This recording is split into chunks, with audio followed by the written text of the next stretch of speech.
2시간 전에 마감한 트레이더가 생생하게 전하는 글로벌 마켓 리뷰 델타원입니다.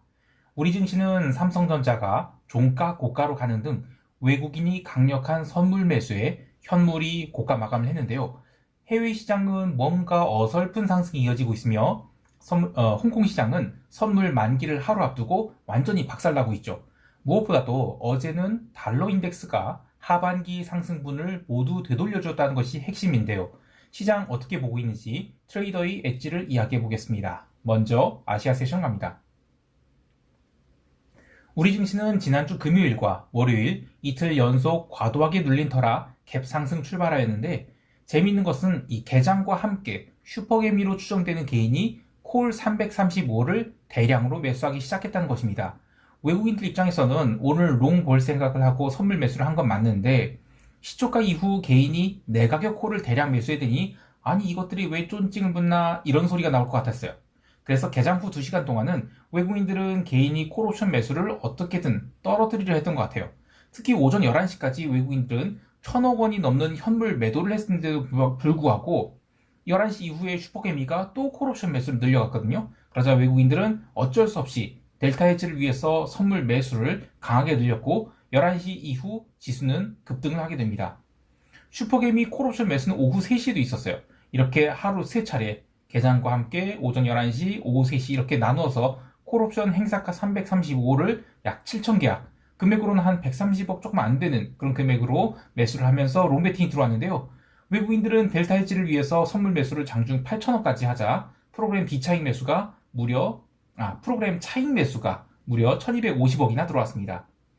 하지만 시장을 온전히 곱게 볼 수 없는 것이 지난주 후반부터 이 콜옵션 다이어트가 된 데다 높은 델타의 풋옵션 매도가 제법 쌓여있죠. 그래서 어차피 풋옵션 다이어트가 필요한 상황이라 급등이 나올 수 있는 여건들이 조성되었고, 그래서 지수 급등이 나온 것이지 뭐 이게 추세 상승이라고 볼 수는 없습니다. 아까 제가 프로그램 차익 매수가 1250억 들어왔다고 했죠. 그런데 비차익 매도는 오히려 1000억이 나왔어요. 이것은 그 기관들이 현선물 연계 매매를 보면 좀 확인할 수 있는데, 이 현선물 매매는 차익 매매 규모랑 대충 일치해요. 그래서 이번에 비차익 매도가 나온 거 1000억 나온 거는 외국인이 매도로 볼 수 있어요. 그러면 이거는 연말 포지션 청산과 관련이 있는 그런 물량으로 볼 수 있습니다.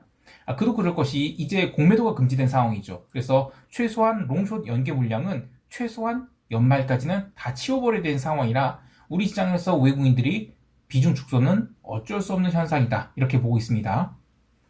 내재 변동성은 계속 하락해서 이제 15포인트 초반까지 내려갔어요. 그럼에도 불구하고 해외 시장의 변동성 하락은 더 심한 상황이죠. 이따 미국 세션에서 설명하겠지만 미국 지수는 아시아 세션과 유럽 세션에서 꽤나 눌렸음에도 불구하고 어제도 반등에 성공하면서 변동성을 또 죽였습니다. 나스닥도 지금 며칠째 16,000포인트에서 아주 껌딱지를 치고 있고, 유로스탁스 지수도 이 4,350포인트에서 계속 오르내리기만 하고 있죠.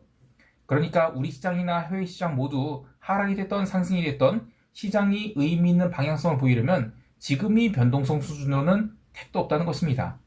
마켓메이커들 입장에서는 시장이 움직일 생각이 없다고 보고 옵션을 그렇게 자신있게 팔아제끼고 있으니 말이죠.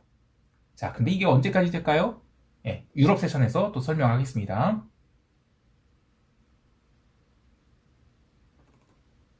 유럽 증시는 개장과 함께 의외로 눌림이 나왔습니다. 특히 영국이 의미 있는 움직임을 보였는데요. 영국 증시는 그동안 아주 징그러운 박스권에서 움직였었다라는 얘기를 했었죠. 그러다가 이번에 유로존 주식시장이 살짝 눌리니까 영국은 박스를 하향 이탈하는 그런 하락이 나왔어요. 물론 장 초반 40분 정도만 눌림이 나왔고 이후 영국 증시나 유럽 증시 모두 아래 고개를 달고 어느 정도 올라왔는데, 기본적으로는 변동성 매도가 여전히 시장을 지배하고 있다 이렇게 봐야 되겠어요. 다만 전일의 조정으로 유로스탁스 지수는 지난 17일 이후의 상승분을 모두 되돌려주게 되었는데요. 뭐 그렇다고 해서 이 정도 눌림으로 하락 추세가 시작되었다라고 할 수는 없고, 연말까지 불확실성이 남아있긴 해도 11월 마지막 거래일이 지금 이틀 남았어요. 이틀 그런 상황에서는 최소한 이달 말까지는 그래도 시장이 잘 버틸 것이다 이렇게 봐야 되겠습니다. 그리고 어제는 주식시장보다는 단기 채권과 비달러 바스켓이 움직임이 핵심이었어요. 27일 월요일 이 단기 채권이 눌림받치고 유럽 세션에서부터 급반등하기 시작했죠. 그래서 이제 라가르드가 아직 긴축 모드 해제할 생각 없어. 응? 이거 물가 잡으려면 끝까지 좀 긴축 모드 해야 돼. 이런 식으로 분위기를 잡으려 했는데 채권 시장은 어제도 그렇고 그저께도 그러니까 그냥 달리기 계속하고 있어요. 그리고 이제 나오는 재료마다 아전인수격으로 채권 강세로 해석하고 있는데요. 어제는 뭐 크리스토퍼 월러 연준 이사가 뭐 비둘기적 발언을 했다고 해서 해석하면서 이제 단기 채권 올랐다고 하는데, 저는 그게 무슨 비둘기인가 뭐 모르겠어요. 예. 그리고 사실 이 월러 이사의 발언이 나오기 전부터 유럽 세션에서 단기 채권 오르기 시작했거든요. 그래서 이거는 특정 인물이 발언 때문에 채권이 올랐다기보다는 지금 월말을 앞두고 또 북클로징을 앞두고 채권 숏 포지션들이 아주 빠르게 언와인드 되는 과정이다, 이렇게 봐야 되겠어요.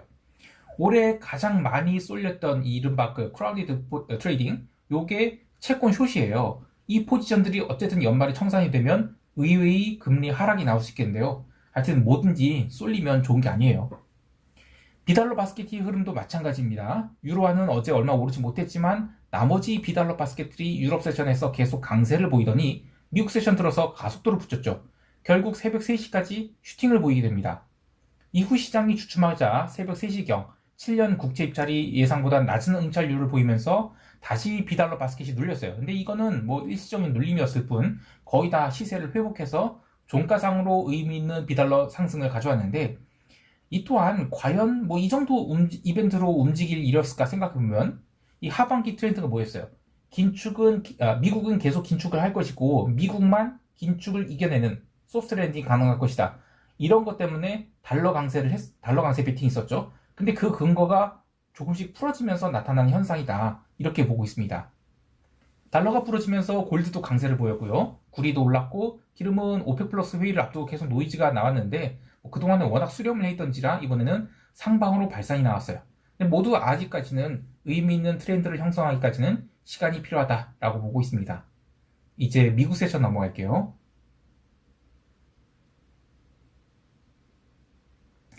미국 시장 트레이딩 하시는 분들은 어제도 한참 스트레스를 받으셨을 것 같아요. 유럽 세션에서 나스닥 선물이 또 하락해서 이번에는 15,945포인트까지 내려갔었죠.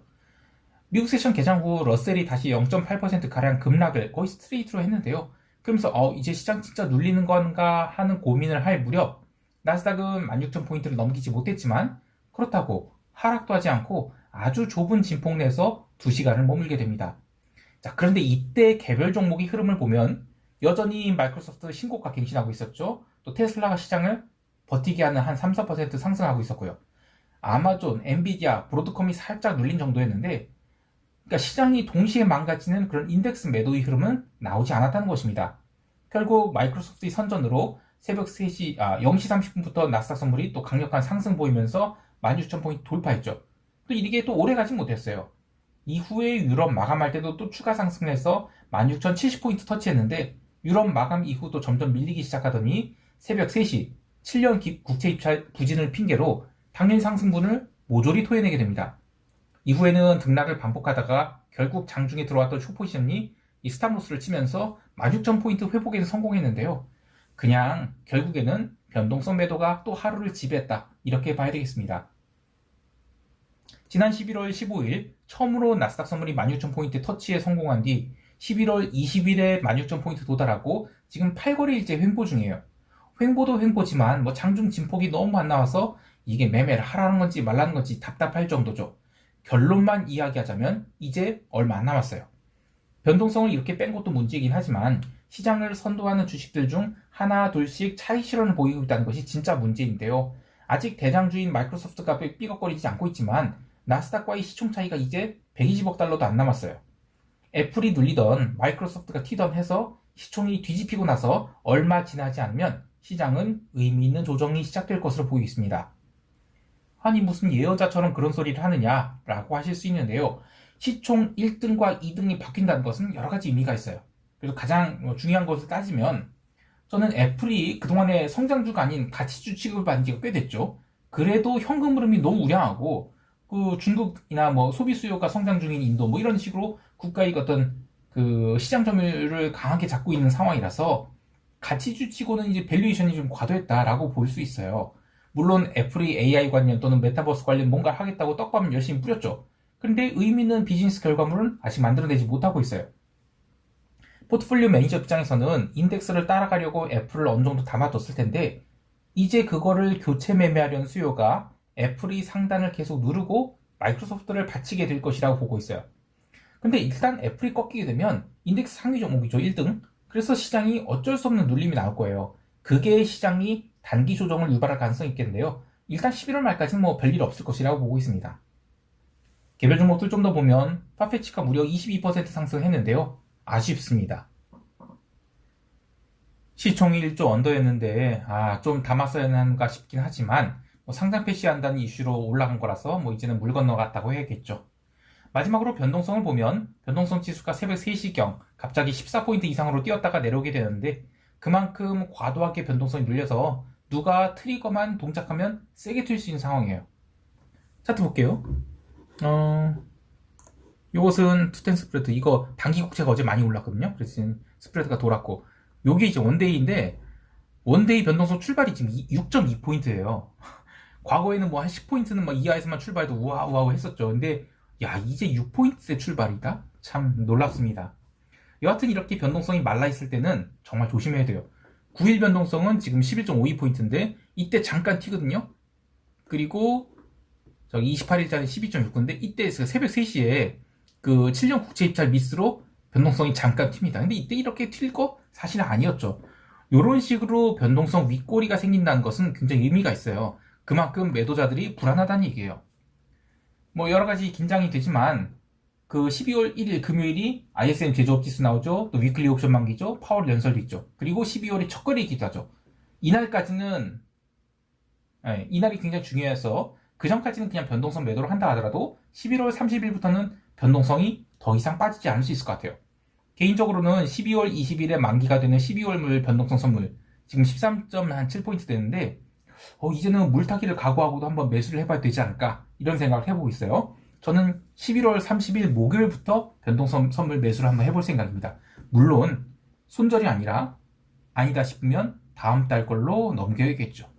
자, 이제 시장 총평하면서 대응 전략 이야기할게요.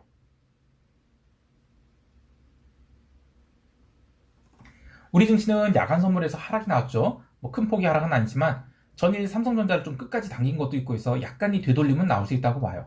하지만 급락의 징후는 전혀 보이지 않고 있어요. 그냥 콜옵션 눌림이 나오겠다 이 정도로 보고 있는데요. 계속해서 종합주가지수 2500선에서의 등락일 뿐이지 2500을 깬다고 베팅하는 것도 이르고 2600을 간다고 롱 베팅하는 것도 굉장히 부담스러운 그런 구간이 이어지고 있다고 보고 있습니다. 그리고 슈퍼개미가 콜옵션을 매수한 것이 이게 청산되는지를 보는 것도 중요한 관전 포인트가 되겠는데요. 제가 코로나 이후로 이 우리 시장 모니터링을 하면서 봐왔던 이 슈퍼개미 옵션 매수 형태를 보면 포지션을 아니다 싶으면 사정없이 잘 꺾는 나름 과감한 매매를 해요. 그래서 이게 프리미엄 하락을 온몸으로 쳐받을지 아니면 손절을 하는지를 보도록 하겠습니다. 여하튼 우리 증시는 약간의 눌림 정도만 기대할 뿐이지 본격적인 하락을 기대하는 것은 어렵겠습니다. 해외 시장에 대해서도 마찬가지예요. 아직 지수를 포지션으로 매매할 생각 전혀 없고요. 엔화 강세 콜 스프레드 이제 슬슬 이익 고정하든지 탈출해야 될 것 같은데요. 어떻게 할지를 좀 고민해 볼 거예요.